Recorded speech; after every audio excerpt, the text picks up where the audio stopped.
A Vida em Foco traz hoje no quadro de entrevista o tema infertilidade, como compreendê-la numa visão espiritual. Veja agora o que o Espiritismo tem a dizer sobre esse assunto.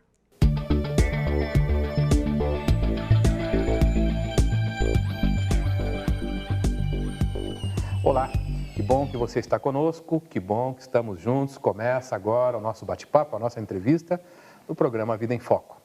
Temos a alegria de receber aqui mais uma vez o Dr. Marcelo Garcia Colling. Marcelo, seja muito bem-vindo. Obrigado. Marcelo sempre afeta os temas da medicina. E o tema hoje, Marcelo, que nós trouxemos aqui foi motivado por uma telespectadora, tá? E trata da infertilidade. A primeira pergunta que a pessoa faz, Marcelo, é se a pessoa que está vivenciando a infertilidade se sente sozinha. Esse é um dos sentimentos mais comuns na pessoa que está passando pela infertilidade.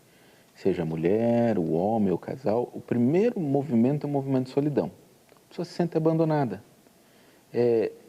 São aquelas coisas que vão acontecendo no nosso pensamento sem a gente prestar muita atenção, e a pessoa pode ir derivando para alguns raciocínios do tipo, só eu sou assim.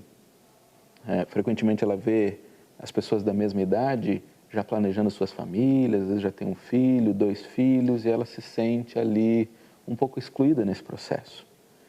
Outra coisa que às vezes acontece é ela se sentir abandonada. Não é só se sentir solitária, mas abandonada. É como se no fundo a pessoa pudesse sentir traída pelo próprio filho, ingrato, que nem quis vir. Se a gente para pensar um pouco, poxa, ele nem estava lá, né? A gente está botando uma cobrança, uma conta, né? nos nossos filhos que não encontraram aquele caminho naquele momento, mas o pensamento nos prega peças, né? A gente pensa, por que você não quer vir? Então esse sentimento de abandono, de solidão, de isolamento é muito comum. Inclusive, não é raro que os casais acabem se separando quando se deparam com o problema da infertilidade.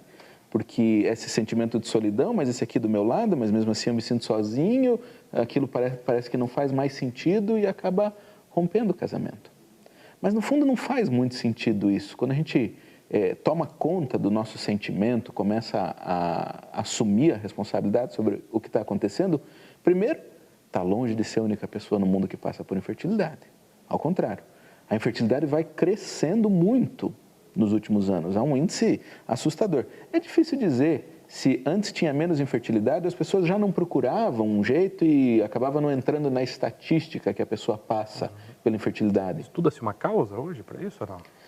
É sempre multifatorial o negócio da infertilidade, porque tem problemas genéticos que podem estar associados à infertilidade. A pessoa ali, no momento em que foi ser concebida, pode ter tido algum problema nos seus cromossomos, faz com que ela não consiga ter fertilidade. Tem doenças que a gente pode ter durante a vida e que podem afetar os órgãos genéticos. Então, especialmente na mulher, as doenças inflamatórias pélvicas podem interromper o caminho que o óvulo precisa fazer até o útero para poder ser fecundado. Então, pode destruir ali a trompa. Então, tem uma bactéria chamada clamídia, que está muito associada com a infertilidade. E no homem, algumas infecções virais que podem atacar os testículos, fazendo um quadro de orquite, né, que é a inflamação dos testículos, e também consumir muito da fertilidade.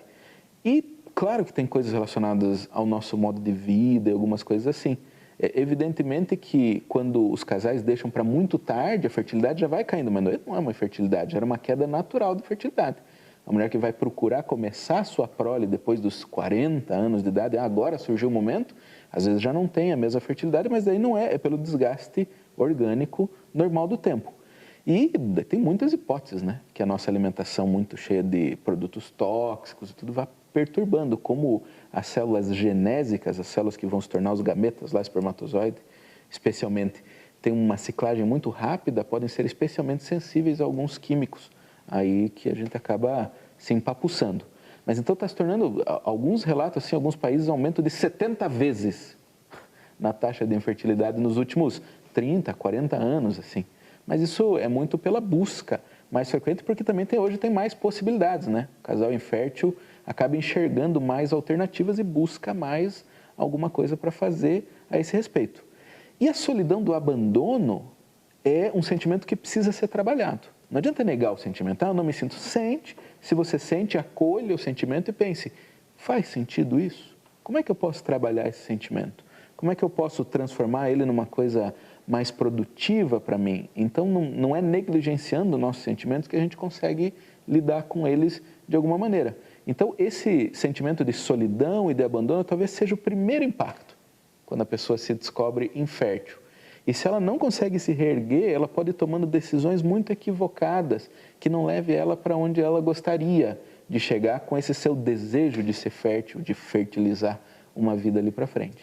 E além de se sentir a pessoa sozinha, abandonada, ela também se sente culpada, né? Outro golpe, né? A pessoa já está sofrendo, porque ela é um luto. Quando você descobre que não pode gerar um filho, não é a mesma coisa de perder um filho, mas também não é tão diferente, né? Você está perdendo uma coisa que você nunca teve, mas é uma perda. A pessoa vivencia um luto, já está naquele sofrimento e ainda carrega em cima disso culpa. Porque é natural a pergunta, o que eu fiz de errado? O que eu fiz que eu não devia ter feito? O que eu fiz para merecer essa situação de sofrimento? Porque se a gente sofre, a gente sempre tem uma ideia assim, que é uma ideia equivocada, precisa ser trabalhada também, que se eu estou sofrendo é porque eu estou sendo punido por uma coisa errada. Alguém lá não gostou de algo que eu fiz e está me punindo por esse equívoco que eu cometi. Então, a gente não entende direito o papel do sofrimento na vida, o que dificulta mais e gera mais culpa. E, às vezes, os outros vêm e nos carregam mais de culpa nesse processo ainda. E eu já vi alguns espíritas bem intencionados, mas não muito reflexivos nesse sentido, sabe? Que chega assim, você tem infertilidade? Deve ter sido o seguinte, na vida passada, você abortou um monte de filho, você usou mal as suas energias genésicas, você fez o que não devia fazer e agora você está vindo assim. Como diz assim, Belém, Belém, Babau, está perdido agora, quem mandou ser aquilo que foi? Não é que seja equivocado o conceito em si. Algumas pessoas que passam por isso podem, de fato, estar expiando, sofrendo em relação aos equívocos que cometeram no passado. Mas, primeiro, não são todas. Não dá nem para dizer se a maioria, na maioria dos espíritos, não são explícitos nesse sentido para nós, de dizer, pode acontecer, mas... Marcelo, tem a causa expiatória, né? Isso tem. Tem. Tem outras também? Tem. Mas só depois do intervalo. Vamos ver. Porque senão o nosso telespectador vai embora também, né, Marcelo? Então, depois do intervalo, a gente vê outras causas que não sejam associadas à expiação, a um resgate. Você topa? Depois do intervalo? Vamos tentar. Então, a gente faz o intervalo e já volta. Aguarde uns instantes. Vamos para um breve intervalo e logo voltaremos. Até já!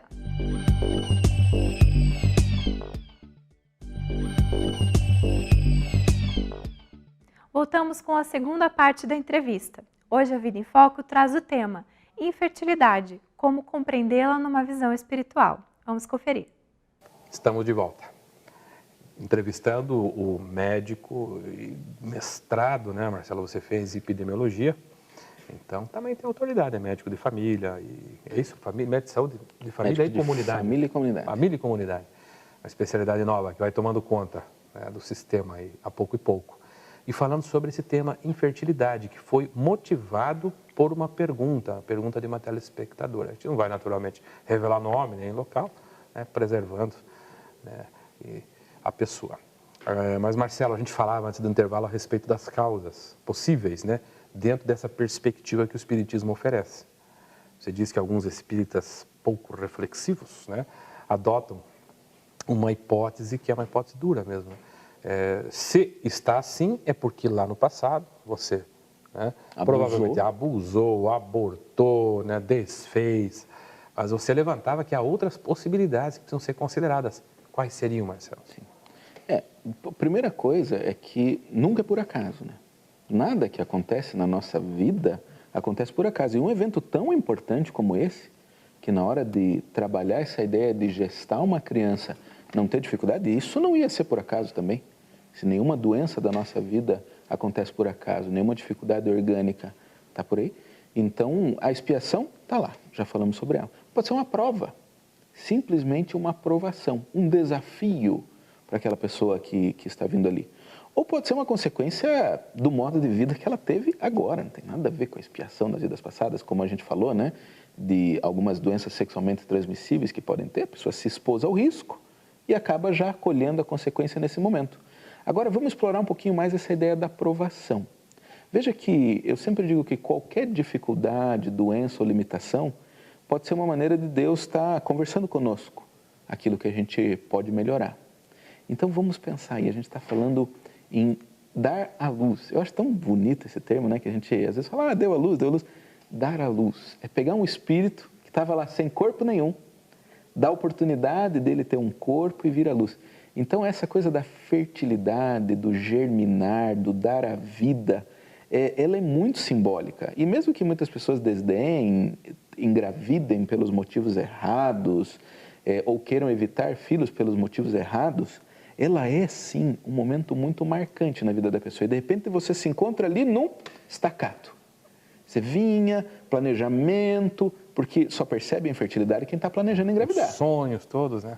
Porque uma pessoa que não está planejando engravidar nem sabe que está infértil. Então a infertilidade cai sempre como uma grande frustração. A gravidez às vezes surge por acaso na vida, a infertilidade não. Ela vem lá no culminar de um processo. A pessoa estava lá planejando engravidar, foi 1 mês, 2 meses, 3 meses, já começa aí alguma coisa, não vai bem. De fato, um casal de fertilidade normal tem 90% de chance de engravidar nos primeiros 3 meses de tentativa. Então, se não for em 3 meses, alguma coisa tem. Para caracterizar medicamente, a gente fala 1 ano. 1 ano sem uso de nenhum método anticoncepcional, tendo relação, naturalmente, para caracterizar um quadro de infertilidade. Então, às vezes a pessoa ficou 1 ano naquela tentativa e ela se dá conta de que ali existe uma dificuldade. Então, é um desafio. Primeiro, e daí são reflexões minhas que eu faço sobre isso, Deus pode estar levando a gente a repensar a vida material em si. A materialidade. Eu não consigo trazer um espírito à matéria. Ou, para algumas pessoas que são bem endurecidas com isso, né? Eu não vou dar continuidade na minha árvore genética. Os meus genes, o meu sangue não vão passar adiante. Isso pode ser uma prova que nos leve a repensar o valor dessas coisas na nossa vida, o valor que os laços de sangue têm, em contrapartida com valores de outros laços que podem ser mais importantes. Então, nos bota numa reflexiva, nos mostra também que a gente não tem controle sobre tudo na vida, que a gente acha que pode controlar, escolher a hora disso, daquilo acontecer, e de repente Deus vira a nossa vida de pernas por aí, diz assim, você precisa refazer teus planos, porque não é só você que decide as coisas na tua vida. O Espírito Emmanuel, né, que orientou lá a mediunidade do Chico Xavier por mais de 70 anos, costuma dizer o seguinte, que as circunstâncias que nos envolvem falam do desejo de Deus para as nossas vidas. Você concorda com isso? Exatamente. A infertilidade é uma dessas circunstâncias? É uma conversa que Deus está tendo com você. Ele está querendo nos dizer alguma coisa. E daí a gente tem que fugir dessa ideia. Ele não está querendo dizer, você foi um menino mau e agora você... Não, ele está nos convidando a repensar essa coisa de o que é a vida, o que é fertilizar e o que é nos prolongarmos aqui na existência. O que é deixar um legado? Porque ter um filho está muito ligado a deixar um legado, assim, o que eu deixo para a posteridade, né? O que eu deixo aí para a comunidade. Mas nós podemos trabalhar esse legado de outras maneiras, menos materializadas, mesmo porque essas expectativas são muito vãs, né? A gente pensa coisas para os nossos filhos e naturalmente os pais pensam coisas para os seus filhos, mas que às vezes estão longe de se realizar, não tem nada a ver com o sonho deles para a vida deles ou com o que Deus mesmo planejou para a vida deles. Então, a gente tem que repensar o que é de fato nosso legado para a vida. E esse é o convite, que a pessoa que está vivendo um momento de infertilidade, pare para pensar um pouquinho sobre isso. O que a fertilidade de fato representa para ela? O que ela queria simbolizar? Porque aí eu vejo também as pessoas irem por um caminho perigoso e estabanado. Quer dizer assim, você tem fertilidade, adote. As pessoas engravidam pelos motivos errados e às vezes adotam pelos motivos errados também. Se a pessoa já tinha um equívoco nesse pensamento, ela pode piorar, potencializar esse erro adotando uma criança, porque a via da adoção exige uma preparação espiritual, exige que a pessoa esteja muito consciente a respeito do que ela está fazendo, e não é por aí. Então precisa primeiro repensar o que representa a fertilização, a fertilidade, a germinação da vida, e ver se você não pretende realizar esse potencial de outras maneiras, com outros legados, com outras construções na sua vida, que não necessariamente ter uma criança. Agora, de repente é esse caminho, você entendeu que é por ali que você vai. Daí você pode e deve considerar a via da adoção e da reprodução assistida. Porque entrar na reprodução assistida é entrar por um caminho desgastante. Desgastante financeiramente, emocionalmente e fisicamente. Então a gente tem que estar muito certo de que é esse caminho que a gente deve seguir, assim como a adoção, assim como a gestação, que acontece naturalmente. Então a gente tem que entrar por ali preparado. Então Deus às vezes está dando uma segunda chance, assim, ó, pense bem, é isso que você quer, por que você quer isso, como é que você vai fazer? E a gente tem como reconstruir, replanejar e daí fazer sim aquilo que realiza o nosso potencial, que talvez nem seja necessariamente criar uma criança dentro da nossa casa. Embora não haja tempo, esteja praticamente no final, talvez em uma ou duas palavras, como a pessoa pode identificar esse caminho, Marcelo? Se há várias possibilidades nessas circunstâncias que estão falando da vontade de Deus, como a pessoa pode se conectar com isso? Eu diria duas coisas. Procure ser muito lúcido, muito centrado, pense, envolva a tua emoção de raciocínio. Não deixe a emoção correr sozinha. Essa é uma coisa para a gente conseguir trabalhar isso. E a segunda é nunca perca a esperança. Porque se você está nesse sonho, vá com a tua esperança e procure realizar que Deus vai te dar os meios de você conseguir de algum modo realizar. Então não perca a esperança e não se deixe contagiar por uma onda assim de melancolia, de te puxar para baixo. Levante a cabeça e construa em cima dessa oportunidade que Deus está te dando. Bem, Marcelo, muito obrigado mais uma vez. E a você que nos acompanhou, muito obrigado pela sua assistência. Se você quiser nos ajudar a também construir as entrevistas, o programa, com os temas, você pode sugerir através do contato @vidaemfoco.com.br. Fique conosco que o programa continua.